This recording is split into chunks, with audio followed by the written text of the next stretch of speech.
La prochaine guerre commerciale mondiale ne se mène ni avec des droits de douane, ni avec des navires de guerre, ni avec des semi-conducteurs, mais discrètement dans le sol agricole.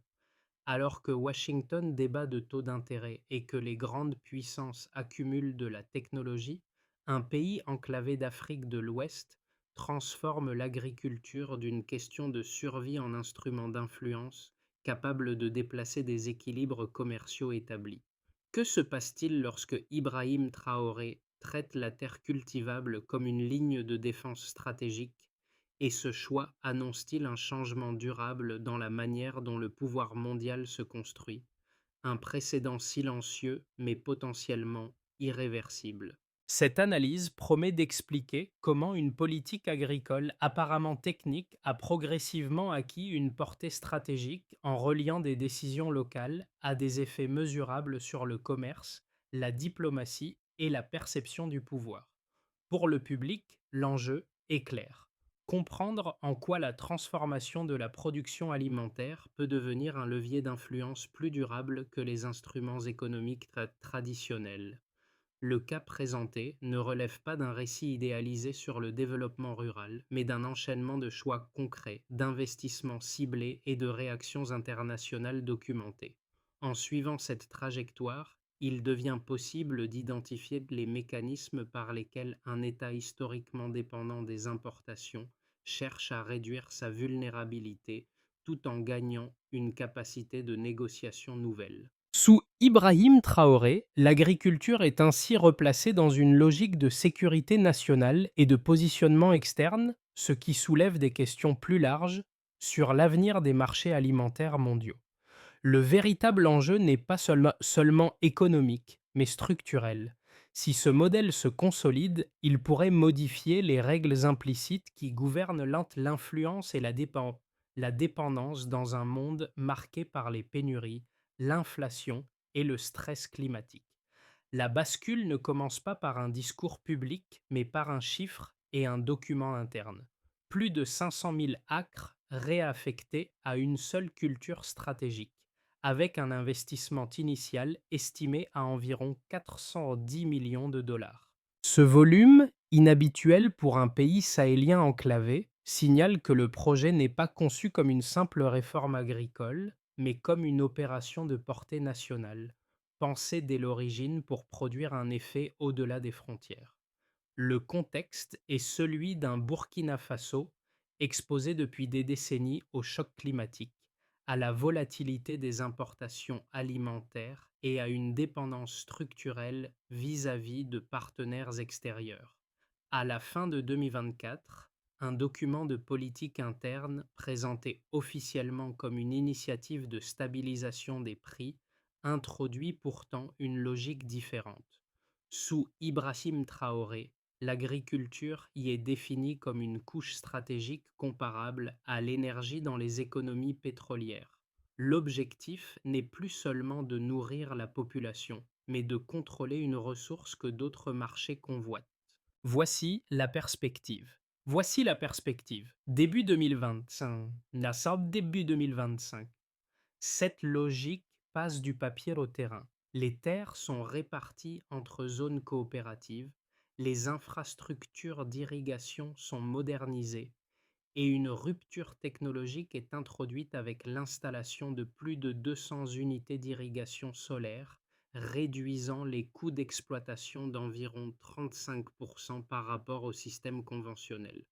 Les rendements projetés, entre 38 et 42 tonnes par hectare et par an, placent immédiatement la production dans une catégorie exportable, loin de l'agriculture de subsistance. Parallèlement, l'État met en place des mécanismes sociaux destinés à soutenir l'effort productif. Plus de 60 000 familles déplacées sont réinstallées dans des unités coopératives avec accès à la terre, formation technique et prix d'achat minimum garanti. Ce cadre transforme la main-d'œuvre agricole en acteur stabilisé plutôt qu'en variable précaire. Dans ce contexte, la stratégie prend un sens plus large. Ibrahim Traoré résume cette approche par une formule simple: produire ce que le monde achète afin de négocier plutôt que de dépendre. À partir de ce moment, l'initiative cesse d'être perçue comme un projet sectoriel et commence à être interprétée comme un signal stratégique observé avec attention bien au-delà de l'Afrique de l'Ouest. Sur le terrain, la stratégie cesse rapidement d'être abstraite et prend la forme de trajectoires humaines concrètes. Dans les zones rurales autrefois marquées par l'exode saisonnier et l'insécurité économique, les premières plantations structurées redéfinissent le rythme quotidien du travail et des revenus. Les coopératives agricoles, créées pour encadrer la production, deviennent des points d'ancrage où formation technique, accès à l'eau et garantie de prix modifient les attentes des producteurs. Pour de nombreux ménages, l'impact initial est perceptible avant même les exportations à grande échelle. Le retour d'emplois stables réduit la dépendance à la migration minière ou aux activités informelles, tandis que la prévisibilité des revenus atténue la vulnérabilité face aux fluctuations climatiques. Les marchés locaux commencent à refléter cette stabilité avec une offre plus régulière et une baisse progressive de la volatilité des prix alimentaires. Cette dynamique est étroitement associée à l'impulsion politique donnée au sommet de l'État. Ibrahim Traoré n'apparaît pas comme un gestionnaire distant, mais comme le porteur d'un cadre narratif qui relie production agricole et dignité nationale. Lors de réunions internes relayées par les médias régionaux, l'accent est mis sur la transformation de la terre en capital stratégique plutôt que sur la simple augmentation des volumes. Les effets précoces se manifestent également dans les services périphériques. La demande en logistique locale, en transformation primaire et en maintenance des systèmes d'irrigation crée une économie de soutien autour des plantations. Ce réseau embryonnaire renforce l'idée que le projet dépasse la monoculture pour amorcer une chaîne de valeur plus large. À ce stade, l'initiative n'a pas encore provoqué de réaction internationale majeure, mais elle modifie déjà la perception interne du possible. Pour les communautés concernées, la question n'est plus seulement de produire davantage, mais de comprendre en quoi cette production peut changer leur position dans un système économique longtemps subi. Le passage décisif s'opère lorsque la stratégie quitte définitivement le cadre administratif pour entrer dans le cycle commercial. Une fois les premières plantations opérationnelles, les exportations test commencent discrètement vers les pays voisins, notamment le Ghana et la Côte d'Ivoire. À ce stade, les volumes restent limités, mais le signal envoyé est clair. La production n'est pas destinée uniquement à l'autosuffisance. Elle vise des marchés déjà structurés et concurrentiels. Les prix proposés, inférieurs de 12 à 15% aux moyennes latino-américaines, même après transport, attirent rapidement l'attention des acheteurs régionaux. Le pic de visibilité survient à mesure que les chiffres s'agrègent. À la fin de 2025, plusieurs forums agricoles régionaux et observateurs spécialisés commencent à évoquer la possibilité que l'Afrique de l'Ouest puisse remplacer à moyen terme une part significative des importations de fruits tropicaux en provenance d'Asie. Le Burkina Faso n'est pas toujours nommé publiquement, mais en coulisses, les acteurs du marché identifient l'origine des volumes. Des protocoles d'accord préliminaires sont signés avec des importateurs d'Asie du Sud-Est, portant sur des contrats pilotes évalués à environ 180 millions de dollars, avec des clauses d'expansion rapide. C'est à ce moment que la dynamique change de nature. Pour un pays enclavé, l'intérêt manifesté par des entreprises de logistique liées au sud de la Chine, étudiant des corridors reliant les ports d'Afrique de l'Ouest à Guangzhou ou Shenzhen, constitue un tournant stratégique. Cette attention extérieure ne passe pas inaperçue dans les capitales occidentales. À Bruxelles, des groupes de pression agricole demandent officiellement un réexamen des quotas d'importation, invoquant des risques de déstabilisation du marché. À Paris, des propositions de normes phytosanitaires renforcées émergent, présentées comme techniques mais susceptible d'augmenter les coûts de conformité pour les exportateurs africains de plus de 20%. Les répliques deviennent plus visibles lorsque les réactions se déplacent du discours aux pratiques. À Washington, un document interne du département d'État, diffusé à l'automne 2025, reconnaît que la réorientation agricole ouest-africaine pourrait modifier les équilibres commerciaux existants pour des produits non traditionnels. Peu après, la fuite partielle d'une note du FMI alerte sur la formation potentielle de chaînes d'approvisionnement parallèles, réduisant l'efficacité des outils classiques de conditionnalité financière. Face à cette montée en pression, Ibrahim Traoré choisit de sortir du registre discret. Voici la perspective. Voici la perspective. Début 2026.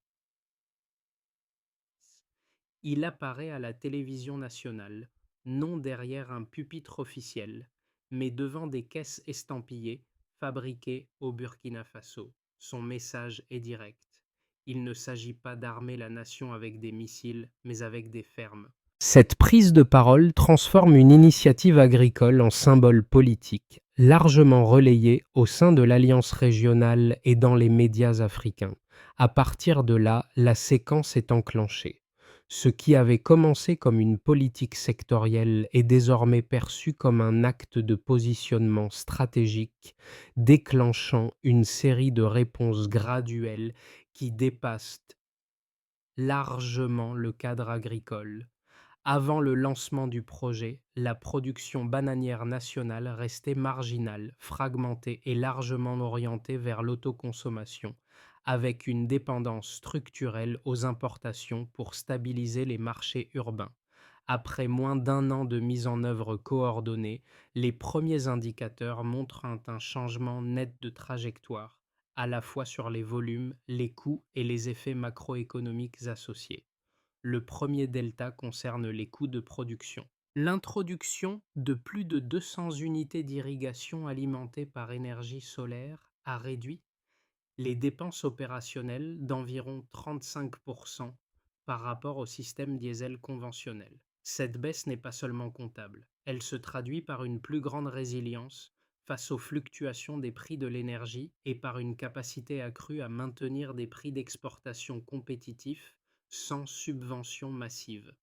En pratique, ce différentiel de coûts explique pourquoi les bananes burkinabées peuvent entrer sur les marchés régionaux à des prix inférieurs de 12 à 15% aux références internationales, tout en restant rentables. Le deuxième indicateur porte sur la productivité agricole. Les rendements projetés, estimés entre 38 et 42 tonnes par hectare et par an, repositionnent immédiatement la production dans une catégorie industrielle.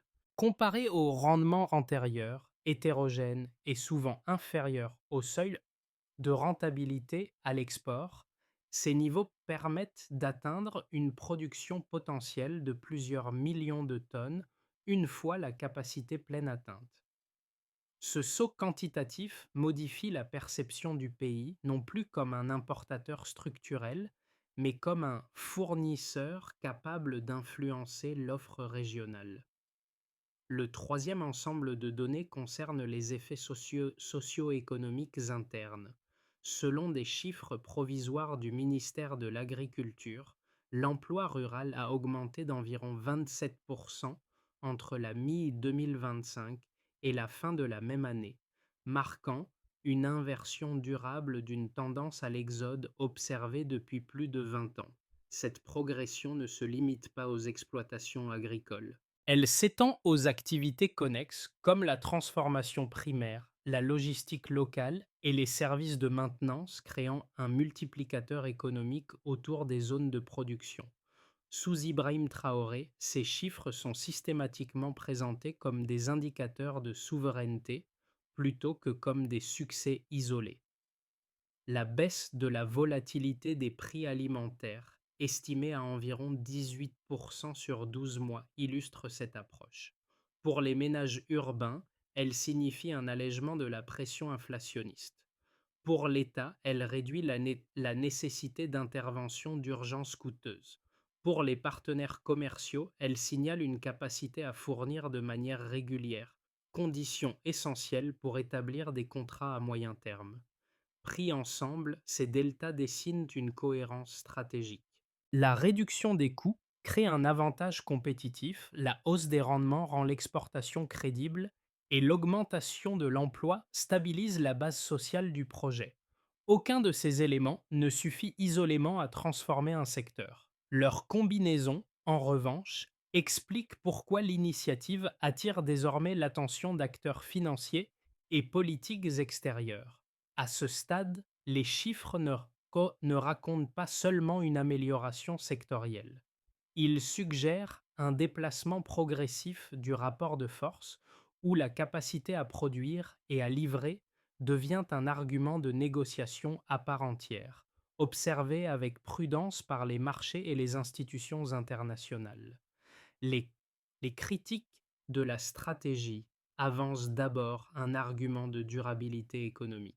Selon eux, fonder une ambition géopolitique sur une culture unique exposerait le pays à des chocs de prix, à des maladies agricoles ou à une saturation rapide des marchés. Dans cette lecture, l'avantage compétitif observé au début serait fragile et difficile à maintenir face à des producteurs historiques disposant d'infrastructures logistiques plus anciennes et de réseaux commerciaux établis. Un second argument concerne la gouvernance. Des voix, y compris au sein de l'opposition nationale et d'organisations environnementales, estiment que la centralisation du projet comporte des risques. La redistribution des terres, même sous forme coopérative, pourrait déstabiliser des systèmes coutumiers anciens, tandis que l'expansion rapide de l'irrigation ferait peser une pression excessive sur les ressources en eau, en particulier dans le bassin de la Volta. À l'échelle internationale, certains observateurs occidentaux qualifient l'approche de nationalisme agricole incompatible avec les normes de libre-échange et susceptible d'isoler le pays à long terme. Ces objections méritent d'être prises au sérieux, car elles identifient des vulnérabilités réelles. Cependant, les éléments disponibles suggèrent une réponse plus nuancée. Le projet n'est pas présenté comme une monoculture définitive, mais comme une phase pilote destinée à créer une base de négociation et à financer une diversification ultérieure. Les investissements dans l'irrigation solaire et la transformation locale indiquent une volonté de réduire les risques structurels plutôt que de les ignorer. Sur le plan institutionnel, l'adoption de cadres comme la Charte de souveraineté alimentaire, qui impose une part minimale de production réservée au marché intérieur, vise précisément à limiter les effets pervers d'une orientation excessive vers l'export.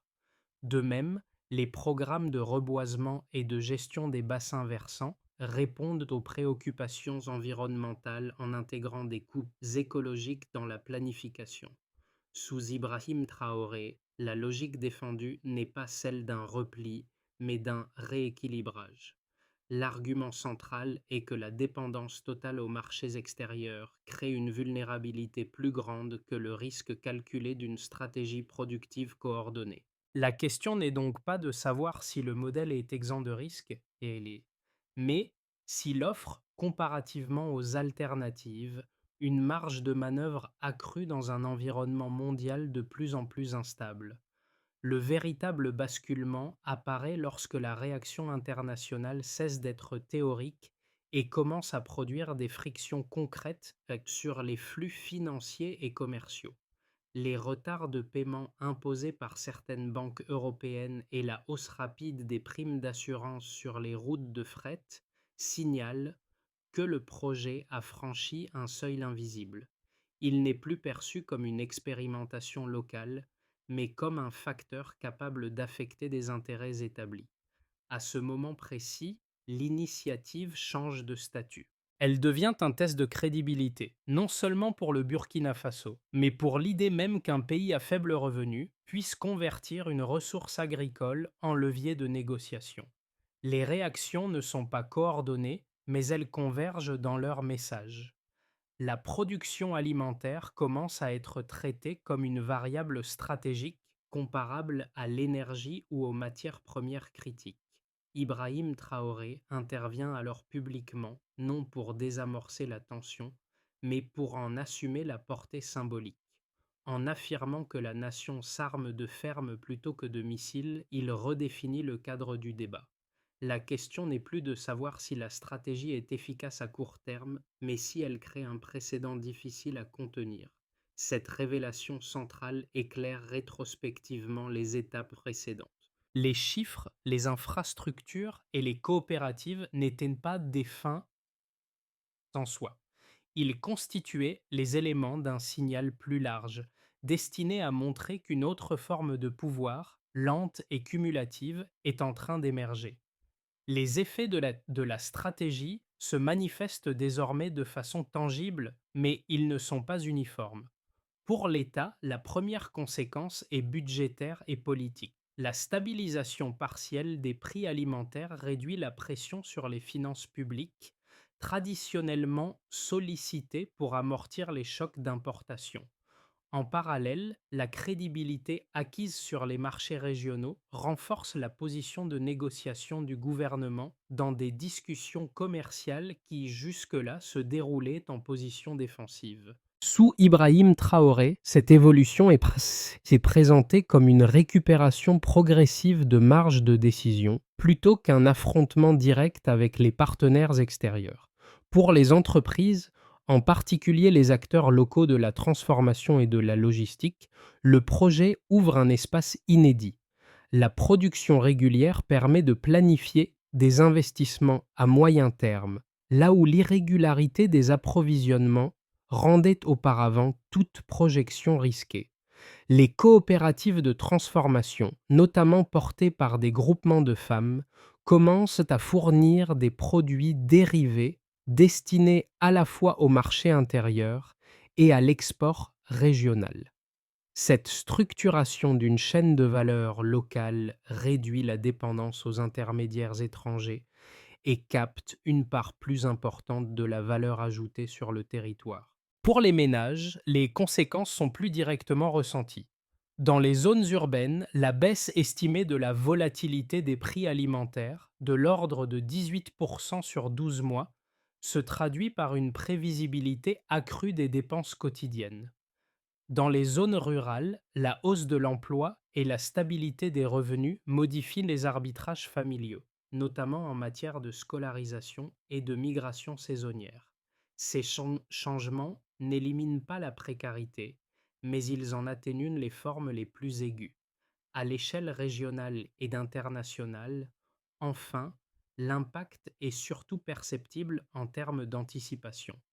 Les marchés asiatiques et africains observent l'émergence d'un fournisseur alternatif, tandis que les acteurs occidentaux évaluent les implications à plus long terme sur les équilibres existants. Les réactions prudentes, parfois restrictives, traduisent une reconnaissance implicite du potentiel de perturbation du modèle. Pris ensemble, ces effets dessinent une transformation graduelle. Il ne s'agit pas d'un bouleversement instantané, mais d'un glissement mesurable des rapports de force, où la capacité à produire et à livrer devient une source d'influence pour des acteurs longtemps considérés comme périphériques. La question centrale n'est plus seulement économique, mais politique. Comment ces nouvelles marges seront-elles utilisées et encadrées dans la durée par les décideurs? À court et moyen terme, l'évolution de la stratégie peut être envisagée à travers trois trajectoires plausibles, chacune dépendant de la réaction des partenaires extérieurs et de la capacité interne à maintenir la cohérence du projet. Le scénario de base repose sur une normalisation prudente. Les exportations se poursuivent à un rythme maîtrisé, les frictions financières restent présentes mais contenues, et les ajustements réglementaires occidentaux se traduisent par des coûts supplémentaires sans blocage total. Dans ce cadre, la production agricole continue d'assurer une stabilisation partielle des marchés intérieurs, tout en générant des recettes d'exportation suffisantes pour financer l'entretien des infrastructures. le pays consolide sa position de fournisseur alternatif sans provoquer de rupture majeure dans les chaînes d'approvisionnement existantes. Le scénario optimiste suppose une adaptation rapide et coopérative de l'environnement international. Les partenariats logistiques avec l'Asie et les marchés régionaux s'intensifient, réduisant la dépendance à des circuits uniques. Les investissements dans la transformation locale progressent, permettant de diversifier les débouchés et de limiter les risques liés à une seule culture. Dans cette hypothèse, la stratégie agricole devient un pilier reconnu du développement économique, renforçant la capacité de négociation du pays et servant de modèle observé par d'autres États africains. La production alimentaire cesse alors d'être perçue comme un facteur de vulnérabilité et s'impose comme un atout diplomatique. Le scénario le plus défavorable envisage une escalade des pressions, des restrictions financières plus strictes, des normes commerciales durcies ou des perturbations logistiques ciblées pourraient réduire temporairement la rentabilité des exportations. Dans un tel contexte, le risque serait moins l'effondrement du projet que son ralentissement, avec des effets sociaux potentiellement sensibles si les revenus attendus tardent à se matérialiser. La résilience dépendrait alors de la capacité à rediriger une part accrue de la production vers les marchés intérieurs et régionaux. Face à ces scénarios, une recommandation de méthode s'impose. Plutôt que de chercher à prédire l'issue exacte, il est plus pertinent d'observer les indicateurs de flexibilité, diversification des débouchés, solidité des coopératives et capacité institutionnelle à ajuster les règles. Sous Ibrahim Traoré, la trajectoire choisie semble viser cette marge d'adaptation en considérant l'incertitude non comme une faiblesse, mais comme un paramètre à intégrer. Pour le public extérieur, l'intérêt de cette trajectoire dépasse largement le cas d'un seul pays. Elle invite à reconsidérer des hypothèses longtemps tenues pour acquises sur la manière dont l'influence se construit dans l'économie mondiale. Dans un contexte marqué par la volatilité climatique, la fragilité des chaînes d'approvisionnement et la hausse durable des prix alimentaires, la capacité à produire devient un facteur de sécurité collective et non plus uniquement un enjeu domestique. Pour les consommateurs et les décideurs des économies avancées, cette évolution soulève une question inconfortable. Si des États historiquement dépendants peuvent en sécuriser leur alimentation et dégager des excédents exportables, alors les mécanismes traditionnels de conditionnalité financière et d'aide perdent une partie de leur levier. Cette perspective oblige à repenser les relations de partenariat en privilégiant la coopération sur la contrainte. Pour les sociétés du Sud, le message est différent mais tout aussi significatif. L'exemple observé suggère que la planification, même dans des contextes de ressources limitées, peut produire des effets cumulatifs lorsque les priorités sont clairement définies. Cela ne garantit pas le succès, mais élargit le champ des possibles au-delà de la gestion permanente de la pénurie. Sous Ibrahim Traoré, la stratégie est souvent présentée comme un choix de dignité plutôt que comme une provocation. Cette posture résonne avec des publics qui perçoivent la souveraineté alimentaire non comme un slogan, mais comme une condition préalable à toute autonomie politique. Pour le spectateur, l'enjeu n'est pas d'adhérer ou de rejeter ce modèle, mais de comprendre ce qu'il révèle. Le pouvoir change de forme et il se déplace parfois vers des domaines longtemps considérés comme secondaires. Cette prise de recul permet d'aborder la suite non comme une prédiction, mais comme une interrogation ouverte sur l'avenir des équilibres mondiaux. À mesure que la stratégie s'installe, la question centrale devient celle de sa gestion dans la durée. La feuille de route esquissée par les autorités repose sur plusieurs étapes complémentaires, destinées à transformer une impulsion politique en dispositif institutionnel mesurable. La première consiste à sécuriser la production existante. Cela implique le suivi des rendements, la maintenance des infrastructures d'irrigation et la garantie d'un accès stable à l'énergie solaire, afin d'éviter une dégradation progressive des performances. La deuxième étape porte sur la gouvernance des coopératives. Des mécanismes de transparence et de représentation sont progressivement introduits pour limiter les risques de captation locale ou de déséquilibres sociaux. L'objectif est de maintenir l'adhésion des producteurs en liant directement les résultats économiques à des indicateurs concrets tels que le revenu moyen, l'emploi et la stabilité foncière. Un troisième axe concerne l'équilibre entre exportation et marché intérieur. La charte de souveraineté alimentaire impose des quotas précis pour préserver l'approvisionnement national, tout en laissant une marge suffisante pour honorer les engagements commerciaux. Cette articulation vise à prévenir un effet d'éviction qui fragiliserait les ménages les plus exposés à l'inflation alimentaire. Enfin, la stratégie intègre un volet d'anticipation environnementale. Les programmes de reboisement autour des zones irriguées et la surveillance des nappes phréatiques cherchent à inscrire la production dans un cadre soutenable. Sous Ibrahim Traoré, ces étapes sont présentées comme des critères de crédibilité internationale. Produire ne suffit pas, il faut démontrer la capacité à mesurer, corriger et rendre compte. Pris ensemble, ces mécanismes dessinent une approche graduelle.